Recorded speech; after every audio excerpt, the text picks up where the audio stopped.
So today we are going to be reviewing how to write persuasive text so that we can write our own persuasive texts based on The Lion, the Witch, and the Wardrobe that we read earlier this week. A persuasive text, what is it? A persuasive text is a piece of writing where you are trying to convince someone of your opinion or something that you feel is important. We do that through many ways. We do it through, yes? Like a school lunch. Yep. What about school lunch? It's very important, and we need to eat a lot of our lunch during lunchtime. Yes. And how would you convince your reader of that? Well, you need food to live. Yep. Yeah. Any other reasons? It's yummy, and you can it's healthy. How could you convince your reader to make them feel that they need their lunch? What would you use? Persuasive devices. Exactly right. Now, in order to convey a persuasive text and to write a persuasive text, we have a few things that we need to include. First, we need the introduction, a strong introduction where we should state the opinion that we believe in our persuasive text, and we should be able to grab the reader's attention so that they want to continue reading your whole persuasive text.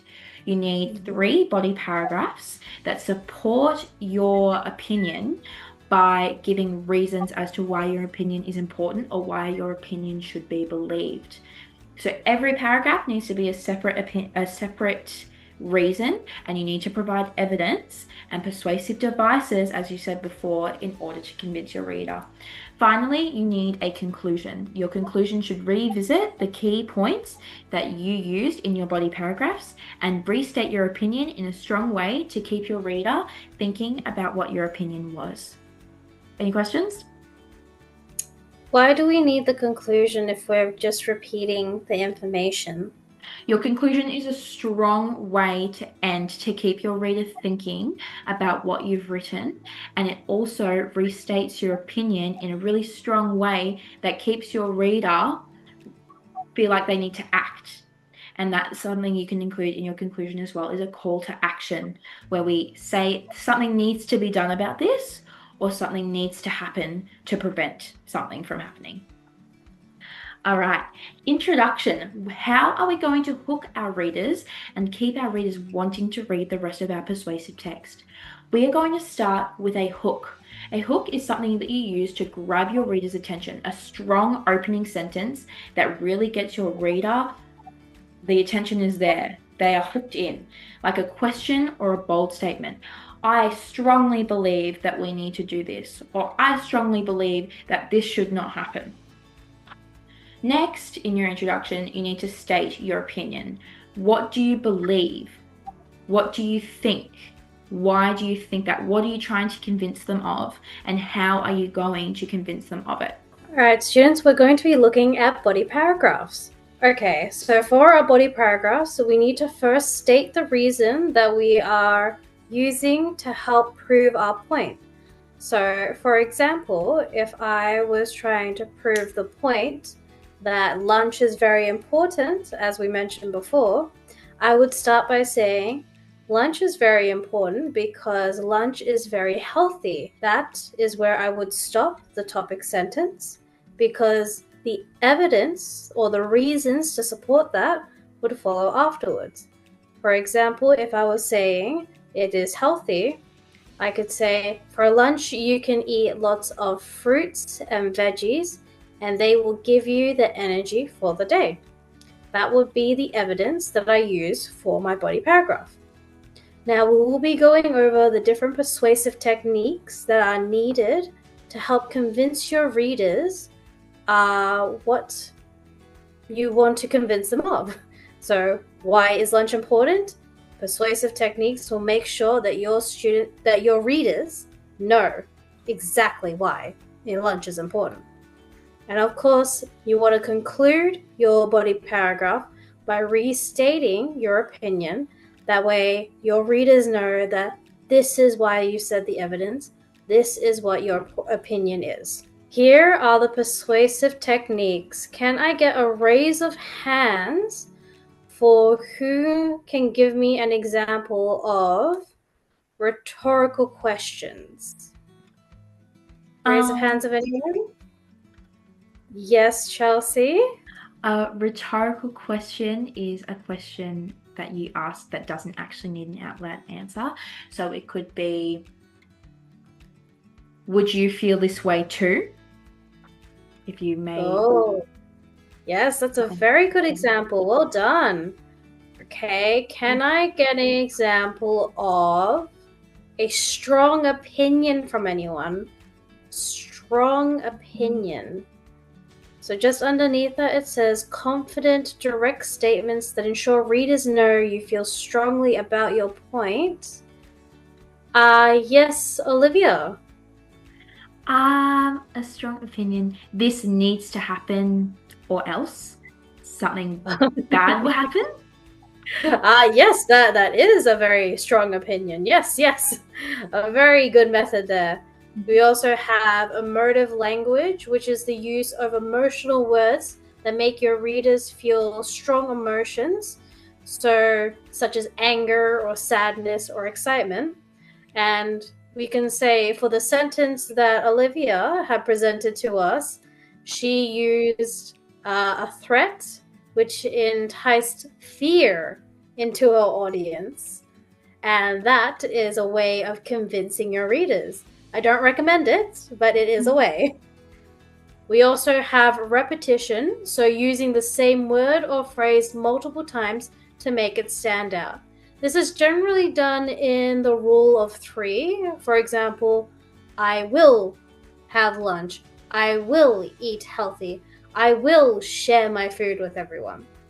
The continuous use of the words I will emphasize your points and make it very prominent in your body paragraphs.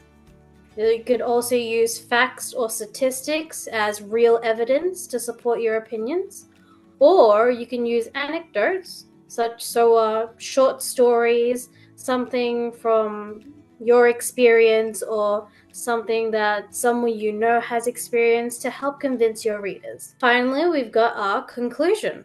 So for our conclusion, we are summing up our main points, and we are restating our opinion on the topic. We do not want to add any new information. We do not want to add too many sentences or anything.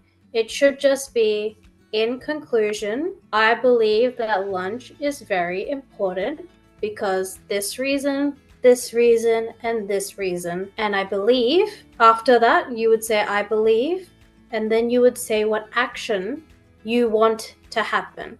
This will usually be mentioned already within your body paragraphs, and that would sum up your conclusion.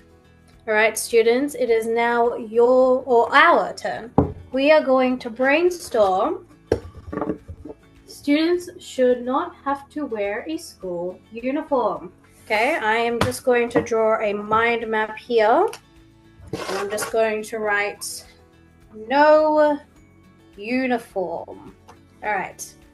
We are now going to brainstorm some points to agree with students should not have to wear a school uniform, because that is a point that I want to go for. Can someone give me an example point or opinion that I can use? Yes, Cheese. Cost. Uniforms are very expensive. Some people can't afford them. People That use is their own very cost. true. Yes. So cost. Uniforms tend to be very costly. They spend a lot of money. Anyone else?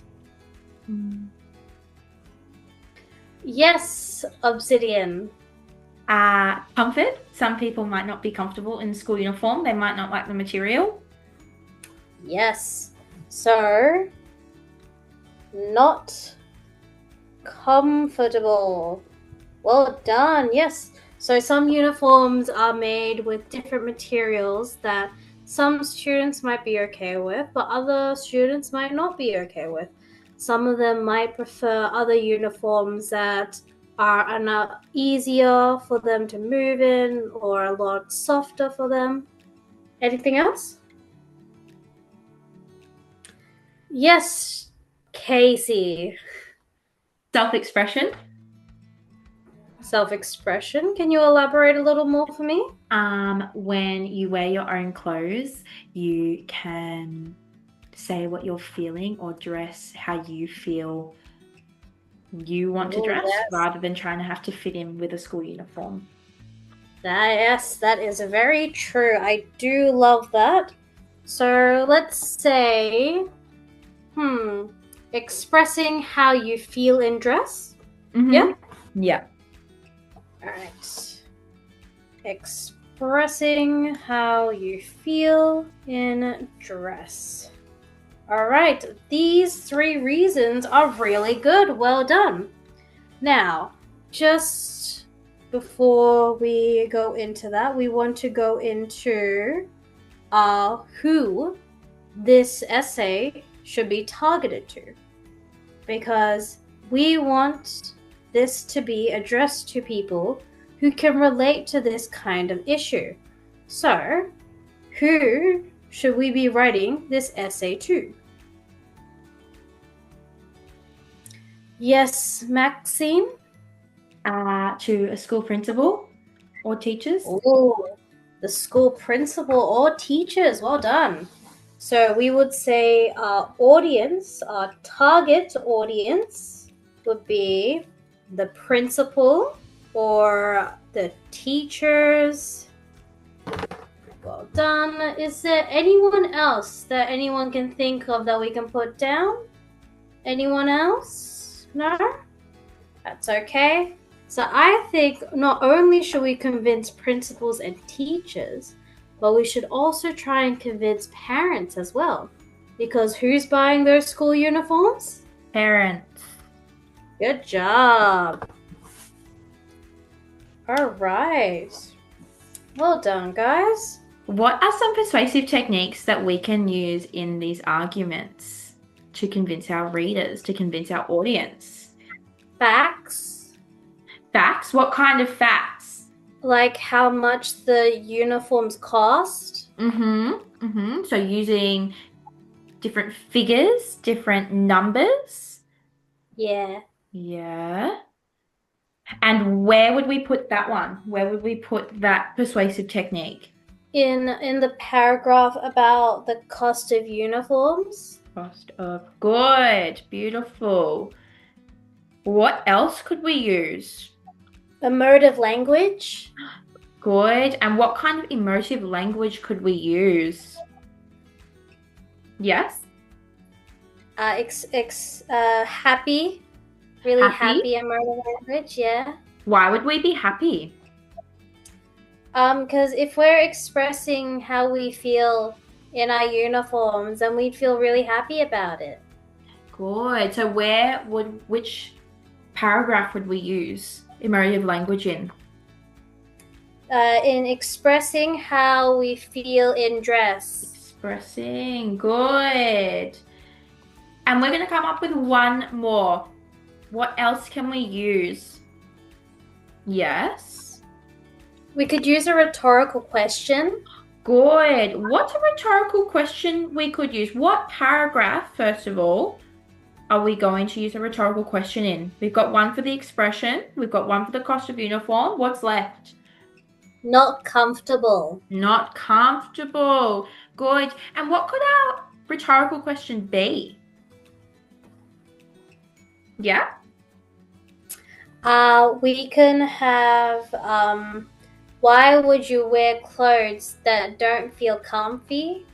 Amazing. Yeah, so we're trying to stoke what our reader is feeling, what they would feel, but they're not actually answering the question out loud. Well done. All right, now it is your turn. You are going to be planning a persuasive text on the piece of paper that I give you, the planning sheet that I give you, based on the question that we read from The Lion, the Witch, and the Wardrobe. So we're asking, should a person's past influence whether or not we trust them. So while you're waiting for your piece of planning paper to be handed to you, you can think about what your opinion is going to be.